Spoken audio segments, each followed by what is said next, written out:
За сайн байцгаана хүүхдүүд. Энэ удаагийн хичээл маань тригонометр тэгштгэл.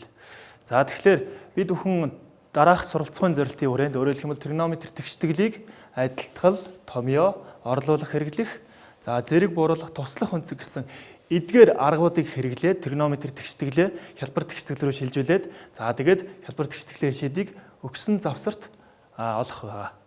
За тэгэхээр ер нь бид бүхэн өмнөх хичээлүүдээр юу үзсэн бэ гэхээр за тригонометрийн хялбар тэгштгэлийн шийдийг бичиж сурсан байгаа. Өөрөөр хэлэх юм бол синус x тэнцүү a гэсэн тэгштгэл, за косинус x тэнцүү a гэсэн хэлбэрийн тэгштгэл, за мөн танкс x тэнцүү a гэсэн ийм хэлбэрийн тэгштгэлийн шийдийг бид хүн координатын хавтгай дээр дүрслээд тэндээсээ өгсөн завсарт шийдүүдийг олж сурсан байгаа. За тэгэхээр энэ удаагийн хичээл маань ерөнхийдөө өмнөх хичээлийн үргэлжлэл. Өөрөөр хэлэх юм бол бид бүхэн хялбар хуургалт болон томьёо хэрэглээд тригонометрийн хялбар тэгштгэл рүү шилжүүлэх байгаа. За эхний тэгштгэл хичээлд орцгоё. За 2-ыг үүсгэн косинус x. За косинус болон синусаас хамаарсан ийм тэнцэтгэлийн хоёр талд ийм хэлбэртэй тэгштгэл байгаа юм байна. За энэ тэгштэглийг 0-оос 2π завсарт шийдүүд нь олоорой гэсэн ийм бодлого байна. За тэгэхээр бид бүхэн энийг бодохдоо яах чинь гэхээр үржигтгүүн задал харгаар хэдүүл хамт бодъё. За яаж бодох чинь гэхээр за энэ тэнцвэг тэмдгийн арт талд байгаа илэрхийллийн хаалтан дотроос косинус x-ийг тэнцвэг тэмдгийн өмнө гаргаад бичиж болж байгаа юм байна, тийм ээ. Тэгэхээр эндээс юу гарч иж байгаа гэхээр нөгөө тэнцвэг тэмдгийн урт талд байгаа илэрхийлэл, тэнцвэг тэмдгийн арт талд байгаа илэрхийлэл тус тусдаа үржигтгүүн задалсан байна. За сурагчдын эндээс ерөөхдөө нийтлэг алддаг алдаа юу вэ гэхээр нөгөө ижил үржигтгүүнийг хураах гэдэг. Өөрөөр хэлэх юм бол илэрхийллийг ижил хувьсгч агуулсан илэрхийллийг хураагаад өгчхөөр нөгөө тэгштгэлийн шийдүүд маань багасаад нөгөө зарим шийдүүд маань хаягдчихдаг байгаа. Тэгэхээр энэ дээр анхаарах хэрэгтэй. За ийм хэлбэрийн тэгштэглээ тэгвэл яаж бодох вэ гэхээр нөгөө тэнцвүүн тэмдгийн уртл руу оруулж гад ижил үржигдэх ял харгаар ингэж бодно гэсэн. За тэгвэл тэнцвүүн тэмдгийн арт талд байгаа илэрхийллийг урагшаа оруулаад бичснээр манай тэгштгэл дараах хэлбэртэй болж ирж байна. За тэгвэл одоо эндээс ижил үржигдэх косинус x дээр нэмэх нэгийг багш нь улаанаар тэмдэглэсэн байна. За энийг хаалтны өмнө гаргаад биччихье. За тэгвэл дараах хэлбэр гарч иж байна. За энэ хаалтан дотроос бас яхаар нь косинус x гэсэн үржигдэхүүнийг хаалтны өмнө гаргаад бас бичих боломжтой юм байна. За тэгээд бичсэний дараа манай тэгштгэл ерөнхийдөө тэнцвэг тэмдгийн арт талд тэг, тэнцвэг тэмдгийн урт талд лоодрэнгүүд ийм 3 тригонометрийн функцүүдийн үржүүр хэлбэртэй болчихж байна гэсэн үг байна. За тэгэхээр 3 юмны үржүүр тэгтэй тэнцвэг байна гэдэг чинь аль нэг үржигдэхүүн нь тэгтэй тэнцвэг байна гэсэн үг. За тэгэхээр эндээс эхний хаалтан дотор байгаа илэрхийлэл маань тэгтэй тэнцвэгийн тулд косинус x тэнцвэг хасахны гэдэг ийм тэгштгэл гарч ирж байгаа юм байна. За дараагийн үржигдэхүүн маань тэгтэй тэнцвүүлэхээр косинус x тэнцвэг тэг гэж гарч ирж байна. За сүүлийн хаалтан дотор байгаа илэрхийлэлээ тэгтэй тэнцвүүлэхээр синус x тэнцвэг 2 гэсэн ийм 3 хялбар тэгштгэл рүү манай тэгштгэл шилжиж байна. За одоо тэгвэл энэ тэгштгэл тус бүрийн шийдийг хэдүүлээ координатын хавтгай дээр төрслөе. За тэгэхээр бид бүхэн анх өгсөн бодлого дээр 0-оос 2π гэж завсар өгсөн учраас за зүүн талаасаа x тэнцүү тэг гэдэг ийм босоо шугамар хашигдсан. За баруун талаасаа x тэнцүү 2π гэдэг ийм босоо шугамар хашигдсан.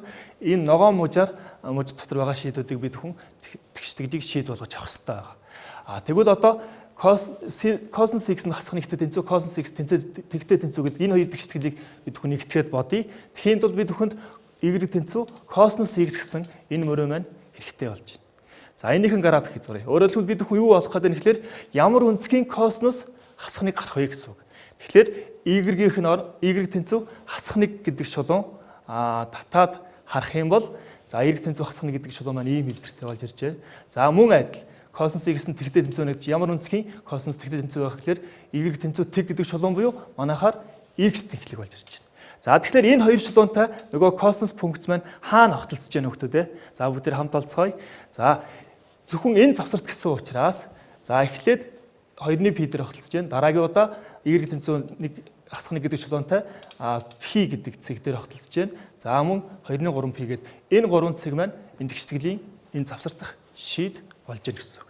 За тэгвэл тэндээс хараад шийдүүдээ бичгээр x нь 2-ны π, x нь π, x нь 2-ны 3π гээд энэ 3 цэг дээр харгалзаж байгаа шийдүүд маань энэ ингэж гарч ирэх нэ гэсэн үг байна. За одоо синус x тэнцүү 2 гэдэг тэгштэглийг хамт бодцгоё. За тэгэхээр тулд за синус функцийн графикийг энэ багш нь зурсан байна. За энд 0-оос 2π завсар маань энд ногоон хэсгээр хүрээлэгдсэн хэсэг маань за энэ дотроос шийдүүдэн бид хүн олох хэрэгтэй. Гэтэл нөгөө y тэнцүү 2 гэдэг шулуун маань энэ дээдл зурагтж байгаа цэнхэр шулуун байх гэдэг. За тэгэхээр энэ хоёр маань огтлцож байгаа хэсэг маань шийд болох хэвээр. Гэтэл энэ маань яаж ийм огтлцохгүй байгаа учраас энэ тэгштгэлийн шийд нь байхгүй юу? Шийдгүй гэж гарч ирнэ. За тэгэхээр энэ тэгштгэл маань үндсэндээ ийм 3 төрлийн шийдтэй болж таарах. За дараагийн бодлого руу хамт орцгоё. За 2 косинус 2x, 2-ыг үржих нь косинус 2x, за 3-ыг үржих нь синус x тэнцүү 2x. Энэ тэгштэглийг хасах π-гээс нэмэх π завсарт бодорой гэсэн. За ажиглаад харах юм бол синус доторх өнцөг маань x байна, косинусын өнцөг маань 2x байна. Тэгэхээр энэ өнцөг маань энэ өнцгөөс 2 дахин их байна гэдэг чинь нөгөө давхар өнцгийн томьёо бид бүхэн хэрэглэх боломжтой гэсэн. Өөрөөр хэлбэл давхар өнцгийн косинус гэдэг бол за даван өнцгийнхэн косинус квадратаас даван өнцгийнхөө синусын квадратыг хасдаг. За мөн яг синус квадрата нэгээс хасах нь косинус квадрат буюу үндсэн адил талаараа солиод бичихлээр 2 косинус квадрат x-ээс хасах нь гэсэн ийм хэлбэртэй гарч ирж байна. За тэгвэл косинус квадрат x-ээ нэгээс хасах синус квадрат x-ээр солиод бичих юм бол дараах адилтгал гарч ирж байна. Өөрөөр хэлбэл бид бүхэн косинус квадрат болон синус квадратыг юугаар илэрхийлж болдог вэ? Косинус 2x-ээр илэрхийлэх боломжтой байх нэ. За энэ тэгштгэл дээр бид бүхэнд синус x-тэй байгаа учраас за косинус 2x-ээ бид бүхэн аливаагаар нь сонгуул тохиромжтой вэ гэхээр сүүлийн нэгээс хасах 2 синус квадрат x-ээрээ сонгоод авчих. За тэгээд бичихлээр нөгөө косинус 2x маань нэгээс хасах 2 синус квадрат x болчлоо. За энийг хаалт нэгээд хэлбэрчлээд тэнцвэг нэмдгийг хоёр талд байгаа илэрхийллүүдэд тэнцвэг нэмдгийг урталд оруулчих юм бол дараах синусээс хамаарсан тэгштгэл болчихж байна. За зөвхөн синусаас хамаарсан учраас энэ тэгштгэлийг яаж нэхлээр синус x-ээ хэдүүлээ а гэд орлуулж байгаа. А гэж орлуулахаар за синус болгон а болно гэсэн үг шүү дээ. Синус x болгон а болно. Тэгэхээр а-гаас хамаарсан ийм квадрат тэгштгэл рүү шилжиж байна. За энэ квадрат тэгштгэлийн шийдийг бодоод үзэхлээр 1 болон 0.5 гэдэг ийм хоёр тав гарч ирж байна. За бид бүхэн юуг а гэж орлууллаа? Синус x-ийг а гэж орлуулсан. Тэгвэл синус x маань нэгтэй тэнцүү, синус x маань 0.5-тай тэнцүү гэдэг ийм хоёр хялбар тригонометрик тэгштгэл рүү бид бүхэн шилжчихлээ гэсэн үг. Үндсэндээ энэ тэгштгэл маань явж явж ийм хоёр хялбар тэгштгэл рүү шилжиж гэнэ гэсэн үг. За тэгвэл одоо энэ тэгштгэлийн шийдийг хэдүүлээ координатын хавтгай дээр дүрслээд шийдийг нь олцгоё. За тэхийн тулд бид бүхэнд юу хэрэгтэй вэ гэхээр синус x гэдэг мөрөө маань хэрэгтэй. За синус x-ийг очны улаанаар тэмдэглэсэн байна. За синус маань нэгтэй тэнцүү 0.5-тай тэнцүү. За тэхийн тулд яг нөгөө y тэнцүү 1 гэдэг шалгуун болон y тэнцүү 0.5 гэдэг шалгуунаа тэмдэглэсэн байна. За бид бүхэн ямар завсралт бодох ёстой вэ гэхээр хасах π-гээс нэмэх π завсралт бодсон. Өөрөөр хэлэх юм бол координатын хавтгай дээр энэ зүүн талаасаа хасах π-гээр заглагдсан, баруун талаасаа нэмэх π-гээр заглагдсан. Зөвхөн энэ хэсэгт л орших шийдүүдийг бид бүхэн авах боломжтой гэсэн. Ер нь бол энээсээ цааш шийдүүд байгаа. Гэхдээ энэ завсарт тэр шийдүүд маань орохгүй байгаа. За энэ завсарт орж байгаа шийдүүд бол ерөөсөө энэ 3 шийд байгаа гараад байна тийм ээ. За энэ 3 шийдийг хамт олох юм бол за энд ямар өнцгийн синус маань 0.5 гардаг вүлээ. За бид бүхний сайн мэдэх өнцөг бол 6-ны π. За тэгвэл энэ маань мэдээж 2-ны π байхаар байна тийм ээ. За ингээд хоёр шийдэг болчлаа. За тэгвэл энэ шийд маань яаж гарчихсан байх вэ гэхээр 0 координат x-ээс 6-ны π хүртэлх зай π-гээс урагшаа бас 6-ны π зай буюу y тэнцүү 2-ны x тэнцүү 2-ны π гэдэг энэ шулууны хувьд энэ хоёр цэг маань ямар гэсэн үг вэ? Тэгшимтэй харагдаж байна тийм ээ. Тэгэхээр π-гээс урагшаа 6-ны π зайд байна гэдэг чинь 6-ны 5π гэдэг ийм шийдтэй болж таарах. За эндээс нийлүүлээд бичих юм бол шийдүүд маань ийм 3 шийдтэй болж гарч ирэх нэ. За дараагийн бодлого руу орцгоё. За косинус квадрат x дээр косинус квадрат 3x нэмэх нь тэнцүү 1 гэсэн. Энэ тэгштэглийг за нэгдүгээр мөрч буюу x өнцөг маань хурц өнцөг тохиолдолд бодорой гэсэн ийм бодлого байна. За тэгэхээр эндээс харахад косинус квадраттай за өнцгийн аргументууд маань энэ x байхад энэ 3x болсон байна тийм ээ. За эндээс тэгвэл бид бүхэн юу хэрэглэх ёстой вэ гэхээр нөгөө бид бүхний өмнө үзсэн зэрэг бууруулах томьёо. Өөрөөр хэлэх юм бол синус квадрат x гэдэг бол нэгээс нь косинус 2x-ийг хуваах нь 2, косинус квадрат x гэдэг бол нэг дээр нь косинус 2x-ийг хуваах нь 2. Өөрөөр хэлэх юм бол хоёулаа квадраттай байснаа зэрэг буураад нэг зэргийн буюу нэг зэргийн тригонометрик функц хэлбэртэй болчлоо гэсэн. За энийг ганц тэгштгэл бодохоос гадна ихэвчлэн интеграл энтриг бодоход бас нэлийн энэ томьёог хэрэгэлдэг байна. За одоо тэгвэл хэдүүлээ энэ тэгштэглийг бодохын тулд косинус квадрат x гэдэг бол за нэг дээр нь косинус 2x хуваах нь 2 юм байна. Косинус квадрат 3x гэдэг бол тийм ээ. Тэгэхээр нэг дээр нь косинус 6x болж байна. Нөгөө 3x гэдэг маань өнцгийг 2 дахь x-гээр 6x болж ийн гэсэн үг тийм ээ. За хуваах нь 2 нэмэх нь 1 гэдэг. За манай тэгштгэл ийм хэлбэрээр шилжиж ирлээ гэж. За тэгвэл одоо хялбарчилсны дараа ийм 2 косинусын нийлбэр маань тэгтээ тэнцүү гэсэн ийм тэгштгэл рүү шилжиж байна. За тэгвэл одоо эндээс харахад 2x болон 6x маань хоорондоо ямар хамааралтай өнцгүүд вүлээ? За бид бүхэн 4x-ээс 2x-ийг хасахад 2x гардаг тийм ээ.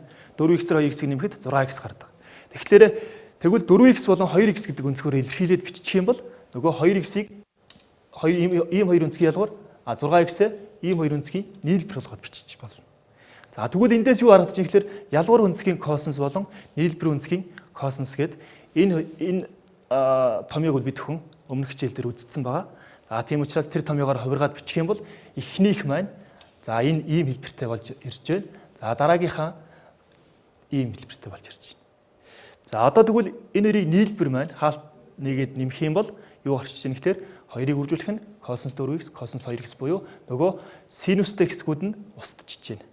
За 2 юмны үржүүр тэгтээ тэнцүү байна гэдэг чинь аль нэг үржтгүүн нь тэгтээ тэнцүү байж таарна. Тэгэхээр манай тэгштгэл косинус 4x нь тэгтээ тэнцүү, эсвэл косинус 2x нь тэгтээ тэнцүү гэдэг ийм хоёр тэгштгэл хялбар тэгштгэл рүү шилжиж байна.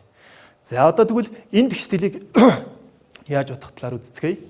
За тэгэхээр анх өгсөн өнцөг маань 0-оос 2p, 2-ны p гэж өгсөн тийм ээ.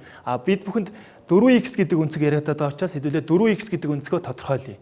За тэгвэл энэний хоёр талыг 4-өөр үржүүлэхэд 4x гэдэг өнцгийн хэмжээ бол 0-оос 2p гэж гарч ирж байна. За тэгвэл 4x альфа гэд үзье. 4x альфа гэд үзвэл манай тэгштгэл эхний тэгштгэл маань косинус 4x гэдэг маань косинус альфа тэнцүү тэг гэдэг ийм тэгшгэлээр шилжиж байна гэсэн үг. Альфа онцог маань юу вэ? Альфа онцог нь тэгэхээр 0-оос 2p-ийн хооронд. Тэгэхээр 0-оос 2p-ийн хооронд косинус альфа тэнцүү тэг гэдэг ийм тэгшгэлийг бодох бодлого руу шилжиж байна гэсэн үг. За тэгвэл косинус функцийн график энд зураад харуулъя. За ийм хэлбэртэй болж ирж байна. За косинус альфа нь тэгтээ тэнцүү гэж байна.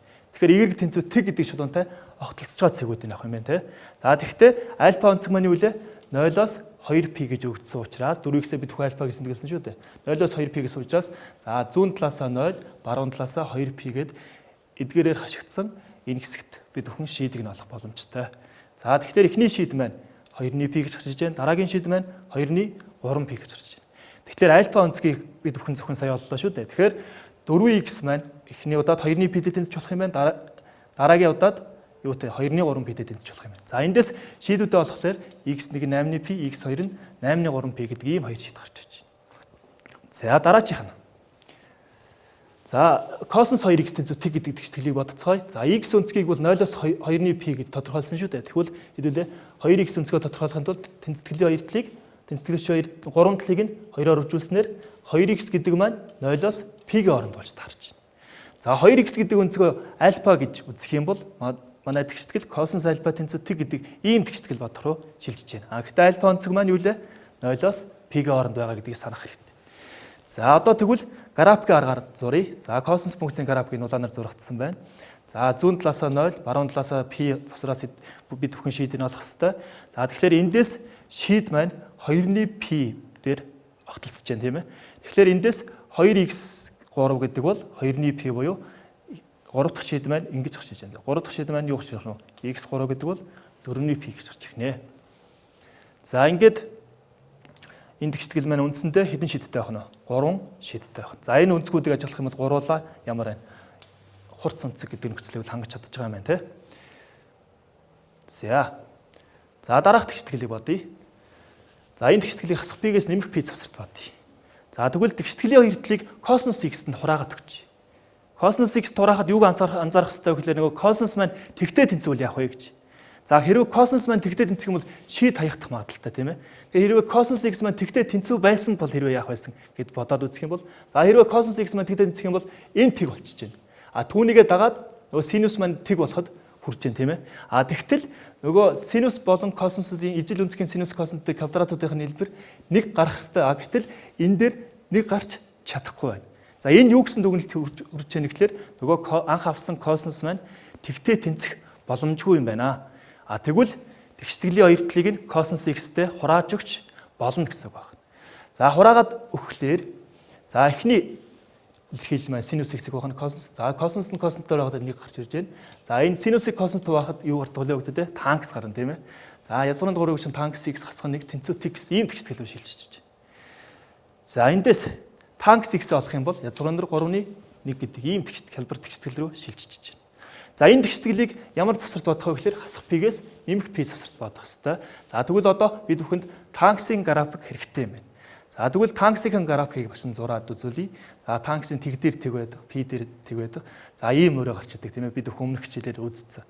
За тэгвэл Y тэнцүү язгуурын дугуйг 1 гэдэг шулуун маань энэ цэнгэр хэсэг байж таарах гэдэг тийм. За хасах P болон нэмэх P гээд энэ хоёроо хязгаарлагдсан хэсэг гэхээр энэ ногоон хэсгийг илэрхийлээд. За энэ дотроос шийдүүд маань харъя. За энд нэг шийд гарч ирсэн байна. За уг нь бол энэ шийд болно. Гэхдээ энэ цэг маань яаж нөгөө завсартаа орж чадахгүй байна. Тэгвэл энэ өнцгөөс урагшаа энд бас нэг өнцөг гарч иж байна тийм ээ. Тэгэхээр энэ өнцгийг хэдүүлээ олох юм бол 6-ны P гэдэг өнцөг гарч иж байна. За танксын үе маань өөрөө P учраас хоошоо 6-ны 7P гарна. Урагшаа хасах 6-ны 5P гэдэг өнцөг гарч иж байна. За эндээс бичих юм бол энэ 6-ны P хасах 6-ны 5P. Тэгэхээр энэ тэгштгэл маань энэ тухайн энэ завсарт ийм хоёр шидтэй болж таарах нэ. Хасах 6-ны 5P нэмэх 6-ны P гэсэн ийм хоёр шидтэй болж байна. За дараах 5 дугаар бодлого руу орцгоё.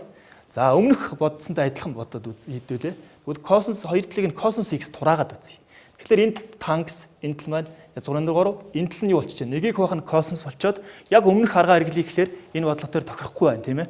За тийхийн тулд бид бүхэн яаж бодох вэ гэж. Тэгэхээр энийг бодохын тулд ийм хэлбэрийн тэгшгэлийг бид бүхэн бодохын тулд туслах өнцөг гэдэг томьёо хэрэгэлдэг байгаа. За туслах өнцөг гэхээр юу хэлгээд байна гэхээр ерөнхийдөө бид бүхэнд ийм хэлбэрийн тэгштгэл таарах юм бол үүнийг туслах өнцөг ашиглаж ээж бодож олдог байгаа. За тэгвэл энийг ер нь яаж бодох вэ гэхээр за синус болон косинусны өмнөх коэффициент тус бүрийг нь квадрат зэрэг төвшүүлж байгаа язгуур аваад за энийг ийм тоо гарч ирж байна тийм ээ. Энийг тэгштгэлийн хоёр талд нь хуваагаад өгчдөг. За тэгэхээр синусын өмнөх коэффициент маань ийм болох юм байна. Косинусын өмнөх коэффициент маань ийм болох юм байна. За энэ коэффициент тус бүрийг нь ажиглаад харахаар энэ хоёрын квадратуудын нийлбэр юу болж байна? 1 болж ирж байна шүү дээ. Тэгэхээр ямар хоёр юмны квадратуудын нийлбэр юу 1 байдаг вэ те? Тэгэхээр нөгөө ижил өнцгийн синус болон косинусуудын квадратуудын нийлбэр маань 1 болдог шүү дээ. За тэгвэл синусын өмнөх коэффициентоо косинус альфа гэж үзэх юм бол косинусын өмнөх коэффициент маань синус альфа болж таарах. За тэгээд орлуулад бичглээр энэ маань косинус альфа синус X нэмж хасах синус альфаг үржүүлэх косинус X гэсэн ийм томьёотой болох гэдэг тийм ээ. Энэ маань юу гэсэн сануулж байгаа гэхээр нөгөө нийлбэр язгуур өнцгийн синусын томьёотой адилхан шүү дээ. За тэр өөрөө гарч иж байна гэсэн. За тэгэхээр манай тэгштгэл ерөнхийдөө ийм хэлбэр рүү шилжиж байна. Тэгэхээр энэ тэгштгэл бол би зөвхөн хялбар тэгштгэл учраас таашаа бодох боломжтой гэсэн болж тарж байна. За тэгвэл одоо энэ бодлого хэдүүлээ хамт бодцгоё. За тэгэхээр синусын өмнөх коэффициент 1 юм байна. Косинусын өмнөх коэффициент язгуурын дугуйг 3 юм байна. За тэгвэл коэффициент тус бүрийг нь квадрат зэрэг төвшүүлж нэмж гаад язгуур аваад нэг тоо гарч байна. За тэр маань 2 гэдэг тоо гарч иж байна тийм ээ. Тэгвэл тэгштгэлийн хоёр талыг хоёрт хураацгаая. За хоёрт хураагаад бичгээр синусын өмнөх коэффициент 2.1, косинусын өмнөх коэффициент нь 2-ны язгуурын дугуйг. За нэгийг хоёрт ухаар 2.1 гэдэг. Ийм тэгштгэл рүү очиж байна. За бид бүхэн энэ тоонуудыг бол бас нэлээд сайн мэдэх байгаа. Энэ маань юу вэ? Нөгөө хялбар өнцгүүд дээр их тааралддаг тийм ээ. Тэгэхээр 2.1-ийг хэдүүлээ косинус 3.p гэж авах юм бол 2-ны язгуурын дугуйг нь синус 3.p болж байна. Тэгвэл манай тэгштгэл дараах хэлбэртэй болж ирж байна. За тэгвэл энэ тэнцвүүгийн нэмлэгийн урталт байгаа илэрхийлэл маань өөрөө нөгөө нийлбэр өнцгийн синусын томьёосоор ийм хэлбэртэй болж ирж байна. За одоо тэгвэл энэ тэгшгэлийг л бодох болчихж байна шүү дээ. За тэгэхээр анх өгсөн x өнцөг маань хасах p-гээс нэмэх p гэж тодорхойлогдсон. Энд оролцох өнцөг маань x дээр нэмэх нь 3.p байгаад байна. За тэгвэл одоо бүгдээрээ x дээр нэмэх нь 3.p-гээ тодорхойлъё. Өөрөөр хэлбэл x өнцөг маань хасах p-гээс нэмэх p байгаа учраас 3.p x дээр нэмэх 3.p-г олохын тулд тэнцэтгэл төвшийн 3 тал дээр нь 3.p-г нэмээд өгөх юм бол завсар маань юу болох нь? X дээр нэмэх 3.p гэдэг өнцөг маань хасах 3.2p-гээс нэмэх 3.4p-г оронд ингэж гарч ирэх нэ. За одоо тэгвэл x дээр нэмэх 3.p гэдэг өнцгөө альфа өнцөг гэж орлуулах юм бол манай тэгштгэл ерөөсөө синус альфа тэнцүү 2.1 гэдэг ийм тэгштгэл рүү шилжиж байна. Гэхдээ альфа өнцгөө аль завсарт бодох хэрэгтэй вэ? Энэ завсарт. Буюу өмнө бид бүхний тодорхойлсон завсар байна тийм ээ. За тэгэхээр ерөөсөө энэ тэгшгэлийг бол бид бүхэн амархан бодож болно. За тэгэхээр графика зураад харах юм бол за синус функцийн график маань улаанаар тодорхойлогдсон хэсэг байна. За 2.1 гэдэг маань юу вэ? Энэ цэнхэр шулуун юу? Y тэнцүү 0.5. За завсар маань зүүн талаас хас 3.2p, баруун талаас 3.4p байна. За одоо тэгвэл яах вэ? Энэ завсарт энэ тэгштгэл маань хоёр шидтэй байхаар харагдаж байна тийм ээ. За эхнийх нь 6-ны π өнцөг, дараагийнх нь 6-ны 5π. За эхнийх нь 6-ны π-гээ орлуулад бодох юм бол нөгөө x өнцөг маань x дээр хүн 3-ны π 6-ны π шүү дээ. Тэгэхээр эндээс x нь хасах 6-ны π гэж гарч иж байна. За дараачих нь 6-ны 5π байгаа учраас эндээс x олох юм бол 2-ны π гэдэг ийм хоёр шийд гарч иж байна. За энэ хоёр шийд маань хоёулаа анзаарах юм бол энэ завсартаа орж чадчихна тийм ээ. За гэртээ та бүхэн бие дагаад дараах 5 төрлийн бодлогуудыг бодоорой. За эхний бодлого байна. За энийг энэ тэгшгэлийг бодохдоо та бүхэн орлуулах хэрэгжинэ. За юуг орлуулах нь бараг тодорхой харагдаж байгаа тийм ээ. За дараачих нь өржтгүүн задлж бодно. Өөрөөр хэлбэл тэнцвэг нэмдгийг нэг талд ялгаж хагаад өржүрт тавьж хагаад та бүхэн яна өржтгүүн тус бүрийг тэгтээ тэнцвүүлээд цаашаа бодно гэсэн үг байна. За дараах тэгшгэлийг. За 0-2 π завсарт энэ хоёр бодлогыг бодох юм байна. За эхнийх нь бол сая танкс руу шилжүүлж бодсон байгаа. А дараагийн тэгшгэлийг бодохдоо та бүхэн хоёр талыг нь косинус квадрат 3x туваажиж танкс руу шилжүүлээд бодох боломжтой. Тэгэхээр квадрат тэгштгэл рүү шилжиж байгаа. За дараагийн тэгштгэл туслах үнцэг буюу сая бид бүхэн өмнө бодсон жишээтэй төстэй бодлого байна.